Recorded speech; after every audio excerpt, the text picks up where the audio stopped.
अहम आत्मा गुणाकेश सर्वभूतास स्थिता अहम आदिश्य मध्यम च भूतानां एव च। भगवान कहते हैं, हे गुणाकेश, मैं सभी जीवों के हृदय में स्थित अंतर्यामी हूं और मैं ही सभी जीवों की उत्पत्ति, स्थिति और प्रलय का कारण। भगवान ने जो बात गीता में अर्जुन को सुनाया, वही बात ज्ञानेश्वरी में भी है। जीवात्मा को एक सूत्र भगवान ने जो दिया है, अब इस सूत्र का कई बार हम अर्थ न समझ करके अनर्थ भी लगा देते हैं। इसी को रामचरितमानस में कहा है, सिया राम मैं सब जग जानी। जितने प्राणी हैं उन सब में परमात्मा है।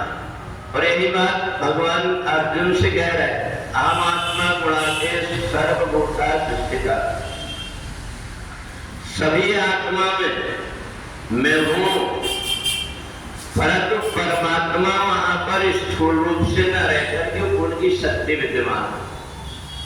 जैसे कि अपने यहाँ जो लाइट लगी हुई है, इसमें जो वायर का करंट आया है वो पंखे में भी आया है और ट्यूबलाइट में भी आया है। अगर अपन ये सोच ले कि जो काम पंखा करता वही ट्यूबलाइट करेगा तो ये हमारी भूल हो जाएगी। उनका सबके अंदर अहम आत्मा गुणाकेश परमात्मा की शक्ति तो है, परंतु तुम्हें देख करके चलना पड़ेगा कि उसका स्वभाव क्या है। यदि तुमने जैसे रस्सी पकड़ते वैसे अगर बिजली के करंट को पकड़ लिए तो बच नहीं पाओगे। ऐसे ही सबके अंदर परमात्मा की शक्ति तो है, परंतु उनकी प्रकृति भी अलग है।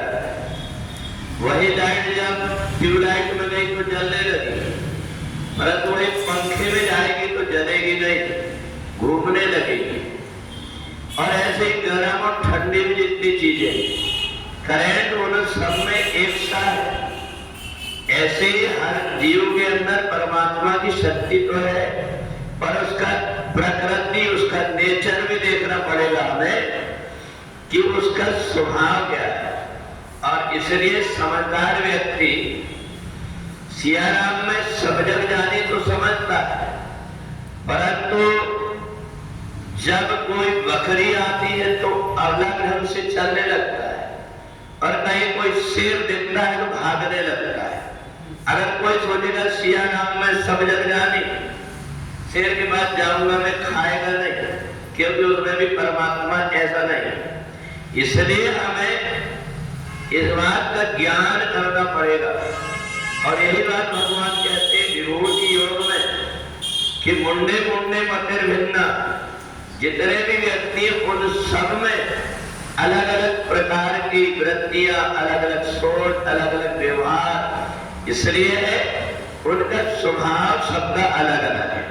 उनके अंदर जो शक्ति है इसमें कोई दो मत नहीं है कि उसके अंदर जो शक्ति है वो परमात्मा से ही उसके अंदर शरीर में देखने की, सुनने की, चलने की सब कुछ तो आ रहा है, परंतु उसकी जो प्रकृति है, उसका जो स्वभाव है, जिस प्रकार का उसका खान पान है, जिस प्रकार का उसका रहन सहन है, जिस प्रकार के पहले जन्म के उसके कर्म है, उसी के अनुरूप उसकी प्रकृति बनती है। फल भी कई प्रकार के होते हैं।